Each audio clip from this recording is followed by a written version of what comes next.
Hey guys, I am Adam. Welcome to the Vintage Sanctuary, or maybe it's more like the Vintage Closet. Just thought I'd change it up here, and I was thinking, what type of video would I do next? And I decided, you know what? I'm just going to show a bunch of cards that I have not shown. Now, I was on a live stream with Rocket Rick J and a few other gentlemen recently, and then we were showing our recent pickups. So most of these got shown in that live stream, but I have not shown them up close and personal in one of my videos. So my plan is to show you fairly recent pickups. A few of these are from later last year, and then the rest are from this year. And I've got quite a few because Christmas helped out, and then I sold a couple coins and a few inconsequential cards, and then also I had my 60th birthday in January. So, that enabled me to pick up quite a few really nice cards. A few of these I have shown on my channel, actually, but most of them I have not. So, yeah, without further ado, let's do it. Oh, by the way, Yankee trigger warning. There are quite a few Yankees here or Yankee contributors. However, we've also got a Hank Aaron. We've got a Ted Williams. We've got a couple of superstars on one card, a card that I've wanted for a long time. Not a really expensive card, but one I'm super stoked to have been able to pick up. So yeah, without further ado, let's do it. Let's start out with the 1969 Topps Hank Aaron in a, I guess, Forever 4, because this 4 is so nice. I think I'll keep it forever. I don't think I'll ever need to upgrade. Really, really nice card. I think this upper right corner here might have a little bit of, factory cracking on the surface or something, which doesn't bother me a bit. I'm guessing that's what made the technical grade a 4, but this card is well-centered, sharp, clean. This was a buy it now from a major dealer. I think it might have been like 79 bucks. And I said, it's so well-centered, looks so nice to me. That sounds good to me. And so I'm super stoked to have it. Well, now we move on to one of my favorite players ever, Eddie Lopat, one of the big three of the Yankees from their dominance, in the early 50s. Check this one out. In an excellent 5, the Burke Ross 1952. Scarcer than the Topps. I wouldn't say rare, but, scarcer, I guess. Or maybe just not scarce, but at least not prolific. They're not all over the place. These tend to be a little bit fuzzy on the image, but you know what? I think it looks great. I just think, I like the colors. Looks like some beautiful vintage art to me. This is probably when they were doing their spring training at Stengel Huggins Field. Super stoked to have that. I have a copy, ungraded, of that very card that Joe Forsoft Corners gifted to me. So I love having that gift from him. That has special meaning to me. But then I went ahead and picked a graded one up as well. Continuing on the Lopat train. A person might think I have all the Lopat cards, but I don't. I just pick up cards slowly but surely. But wow. Wow, wow, wow. From the Rothman collection. I guess maybe he put together a pretty good collection, but I don't know much about it. But I tell you what, he picked this one out, and he picked a winner because, wow. I mean, this card to me is just so stunning. A little smaller size than the 1951 Bowman, but it's essentially the same image. I have the 51 Bowman in a PSA 4 gifted to me from Matt and Tyrus, The Card Story. It's just a beautiful card, and I'm super stoked to have this to go with it too. This card, I am, I mean, hey, to each their own, but I just absolutely love this card. It's just so fresh, and yeah. The key to the 1950 Bowman set. All right. Oh, there might be a few other people in there. Maybe Jackie Robinson. That might be a tough one. Let's see. Where will we go from here? This card I've shown before, but I decided to show it again. Allie Reynolds. He had already retired, just retired before they produced these, but this was buy it now at a reasonable price. I think it was or best offer, and just looks so sharp and clean to me. Just such a stunning card. And so I made the seller an offer, and to me, I was like, this is just amazing. I can't believe it. I didn't pay much, and I thought, that card is so nice. But hey, it was just sitting there on the eBay merry-go-round, and nobody was going after it. So, and then the seller couldn't find it. He lost, I guess, all the cards he had up for sale. And after I'd already paid, and he apologized, and I was like, hey, I was a little bummed, but I was like, hey, no big deal. I feel more for you because you can't find your cards. I'm like, I wish you the best. No worries. Just cancel the order. I said, if you find it, I'm still interested. Well, lo and behold, a couple months later, he found it, and he's like, hey, would you like it for the same price? I'm like, absolutely. So we ended up making the sale after all. And this one as well, a fairly recent pickup, the 51 Topps Redback Allie Reynolds. I only paid like $20.50 for this. This dude was one vote away from the Hall of Fame. The Chief, the Super Chief. Chief was not enough. So, I'm surprised they didn't end up calling him the Super Duper Chief. By the time it was all said and done, sticking with the Chief theme, and I think I did show this before, but wow, wow, wow. In a 5.5, the 50 Bowman. Wow, these 50 Bowman are just, there's something about the size and the vintage art. I just love them. And I've got two of the keys right here to the set. There we go. So yeah, I decided to show these trio of Allie Reynolds. And again, we're talking about fairly recent purchases here. Mostly cards I got this year, but a few that I got later last year. So moving on, where would we be if we didn't show the other member of the big three? And I tell you what, a totally irrational grader on this Rashi, because this is a 4, but I've held it in the light at various angles, and it looks more like a 7 or 8 to me. So, hey, maybe there's some tiny little thing somewhere, but I love cards like this. I don't expect all my cards to be like this, but cards where there's some teeny little reason that it didn't get a much higher grade, but it's like, good luck finding it. Oh, wow. And 52, I got to quit moving so fast, don't I?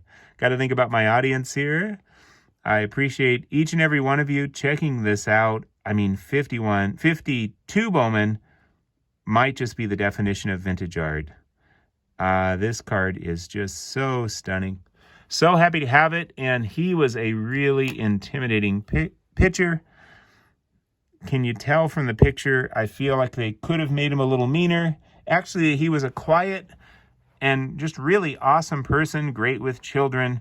But before he went into a game to pitch, Allie Reynolds and Eddie Lopat and Jim Turner, the pitching coach, would guard him, and everybody else knew to stay away from him because he would just become very angry. He would fuel that inner anger because Jim Turner had taught him when he was in the minors, you've got to view these hitters as your mortal enemies and really just, fuel that anger to intimidate them and to beat them. So that's the type of pitcher he became. And of course, Allie Reynolds was that way as well. But Eddie Lopat was, kind of just cool as a cucumber. But he could still drive batters nuts with his soft stuff and his variety of tricky pitches. Well, moving on. I tell you what, in a 5, this is such a nice card for a 5. Some consider this Johnny Mize's rookie card, because it might arguably be his first mainstream issue, but he certainly has earlier cards when he was with the Cardinals. But when I saw this one, did I overpay? Did I underpay? Well, actually, I think it was like $170 or $150, something like that. So, I don't know, but I tell you what, I'm super stoked to have it. Here's my opinion about paying. Well, everyone has to do what works for them and their budget, and some people prefer to get, lower grades with lots of wear, and and not have to spend as much money on each card. So that way they can, get more cards. So that's a great strategy. And for those that, like that strategy, then, I'm happy for them. That's awesome. My strategy generally my strategy is I try to get a really nice looking card. A lot of times it'll be in like the, 4 grade range, somewhere in there, because a lot of times you can get just really nice looking 4s, especially with how picky the graders have been. And it's got some technical issues, but just looks fantastic for maybe a 4 or a 5 or even a 3, somewhere in there. Or half grades are fine with me too. But when I see a card like this, when I saw this card in the pictures, it looks so nice for the grade. And to me, it still looks super nice for the grade. And I can't figure out why it's not a little bit higher, but, there's probably some technical reason, or maybe they're just awfully picky. I just know that I said, yeah, I really want that one. And I don't care if I'm overpaying a little bit. I look at it this way. Sometimes when you pay a premium for a card that just really has stunning eye appeal for the grade, actually it might seem like you're overpaying, but you're underpaying because you're getting such a nice card for the grade. So, all depends on what the market does in the future, right? But those are just some thoughts. All right, moving on. This is a card I've wanted for a long time in a Sweet 6 here. 2 of the hobby greats, Willie Mize and Stan Musial. So just love this card. Pretty well centered, very sharp, awesome color. Not much in the way of snowing, which tends to plague these cards. And so I am super stoked. This I got at auction. I think it was around 70 some bucks. So I thought that was, a solid buy. I still think there's some value there on those multiplayer cards. I mean, we're talking about Willie Mize and Stan Musial. 6 is a pretty high grade for vintage. And just a really nice looking 6. And it didn't break the bank. So I think there's still some cards there that really offer some nice value. And of course, if you went ungraded on this or lower grade, you could, spend even less. All right, the next card. This is a rare card. And I'm usually not going after cards that would be considered rare, but this is the 1946 Propagandas Mantle Los Reyes del Deporte Johnny Mize in a 1. And this is a really, really nice looking one. Cuban issue from 46/47. I do not speak Cuban, but I can actually read pretty much the entire back because I read enough about Johnny Mize, and there's enough numbers on here where I can tell what they're talking about. But anyway, 180 card set. It's got some boxers. I think it might be something like 24 boxers. Don't quote me on that. And then there's a few wrestlers. I think it's 4, 1 tennis player. The rest are baseball players, either Major League, Minor League, Cuban League, I think maybe International League or Florida League. But lots of different baseball players. Out of those 180 cards, I believe the highest graded without a qualifier for any of the 180 by PSA is a 5. That tells you just how condition sensitive these are. For the Mize, there's something like a dozen, maybe 15, somewhere in there that have been graded total. And the highest for the Mize are 2 PSA 3s, both with a qualifier. So the standard grade is a 1. Right now, there are 2 other ones on eBay if you're not waiting too long to watch this. And I think this is so much nicer than either of those, and I paid less than either of those are going for. So super stoked to have this. These cards had a lot of strikes against them. They're paper thin. They were packed in caramel candy. I don't know if they were folded or not, but we're talking about the Cuban heat and humidity. And so, these are they're not refractors, they're absorbers. Caramel absorbers, but not just absorbers of caramel, absorbers of glue as well, because Montiel Advertising also put out a paper book where you could paste these cards in. There was a place for each card. And so these would be glued in. Now, Orlando, a collector's dream, who came from Cuba and has an awesome Cuban collection, including the Martin de Higo from this set, which is the big Cuban star from this set. the Grail card from this set. Anyway, he says that was cheap Cuban glue, so you could generally soak them out of the album with water, but nonetheless, thin paper stock glued into the albums with the caramel. So caramel stains, glue stains, they tend to be ripped. A lot of them were written on, or just, I think, generally deteriorated with the heat and humidity. So this is a really, really nice one. So super stoked to add this to my Mize collection. And yeah, now do I see myself suddenly going after all sorts of rare cards? Not necessarily, because they'd be expensive and tough to get. But you know what? Mize is one of the guys I like to collect, and you know, getting some of his scarcer stuff is possible. Because if that were, well, there's Stan Musial in that set is considered his rookie by some. Crazy expensive card. So, you know, if that were, I think there's a Babe Ruth in that set, even though it's post-playing days. You know, other major stars that are going to be just crazy money. So one thing I like about Mize, big-time slugger, nice guy, and yet you can get some of his tougher cards and not have to pay crazy amounts of money. So I think that's pretty cool. Speaking of tougher Mize cards, are you ready to be blown away? The 53 Red Man Tobacco with tab Johnny Mize. And wow, the colors on this card just blow me away. Red Man Tobacco, I think they had like 25 or 26 players from the National League, and then the same number from the American League in each of their sets from 1952 through 1955, those 4 years.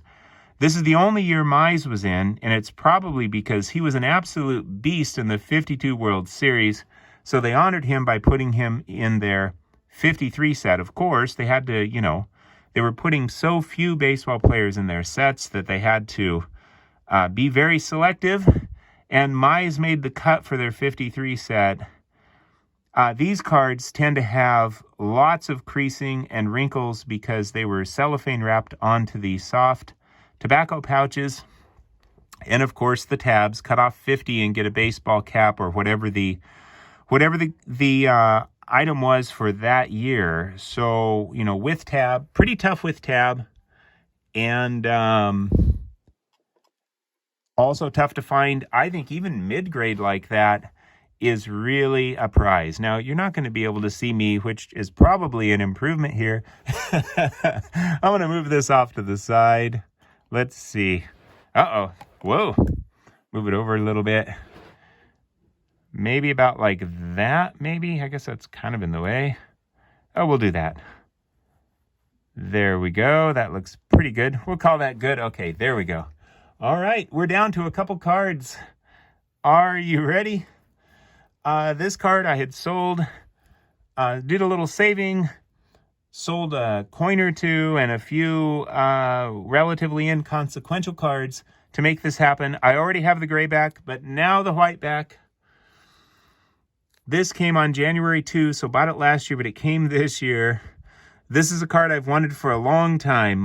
The second vintage card I ever purchased, crazy enough, was the 56 Topps Grayback Mickey Mantle. And I have wanted the white back pretty much ever since.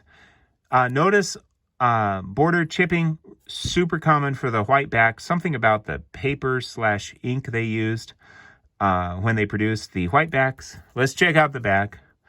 The glorious cartoons. So why did this get a 3? Well, you know, it's got a little chipping, but I tell you what, it's pretty sharp, relatively well centered, and the chipping's so common that you know, I guess it still factors into grade, but it's got a little bit of wrinkling by his, kind of comes through his ear, a little bit onto his cheek. But you know, that doesn't bother me. I guess that would bother some collectors, but I look at it this way. It's pretty minor, looks to be factory wrinkling, and you can't even see it to speak of unless you're, you know, at an angle with the light, which is not how we look at cards anyway. So straight on to me, it just looks absolutely fantastic. Plus, it's a 3. Something has to give. If it wasn't for that, you know, we'd have some corner wear or more off center or surface wear or, you know, toning or you name it. So something has to give. If it's a 3, it's not going to be perfect, but to me, looks absolutely stunning. So super stoked, super stoked. And now finally, one last card. And this to me is a dream card. I would say that I love all these cards because I try to only buy cards that I love, of course. And everything I showed you here, I just absolutely love. Fits into my collection because that's a player that I'm, you know, collecting, which doesn't mean I'm trying to get every card from that player. Just, you know, when opportunity strikes and I can get one that I really like for a nice price, then I go after it. But we're down to 1. And this I would consider a dream card. Again, all these cards, I think, I love them. They're fantastic. That's why I got them. But I would say out of all these cards I've shown you in this video, 2 of them I would call dream cards to me. One, for me personally, one, of course, this whiteback Mantle. And actually, this one, I mean, I would put this one above that one, although I love them both. The 1941 play ball, Teddy Ball Game in a 2. I mean, I am so stoked to have this card. From his epic year, it's got some toning, which is pretty common. But you know what? It's pretty darn sharp. And it's really, really well centered. It's got really nice registration. A lot of these have registration that's off. You can see it in his teeth, where his teeth start to look red. And, you know, you can see other signs of it as well. A lot of these have color issues. This one, the color's really nice, although it does have the toning. The other thing it's got is what appear to be some factory pinches here by my thumb and up here. Just the location and the nature of these make me think that these pinches are from the factory. I've seen it on some other cards in this set as well. But whether they're from the factory or not, doesn't really matter to me. Those pinches don't bother me. I mean, after all, I wasn't going to buy this in a, you know, in a 5 probably, or 6 or 7. I was looking for maybe a really nice looking 1 or a 2. So yeah, I am super stoked to have this. And stoked to have all these cards. Maybe I'm super stoked to have all of them and super stoked. I don't know. I just know that I absolutely love that card. It's just, you know, when you can get a card, and I know we all have different kind of priorities, different focus, different budgets. That's kind of a phase of life thing too. When I was younger, you know, my budget was less.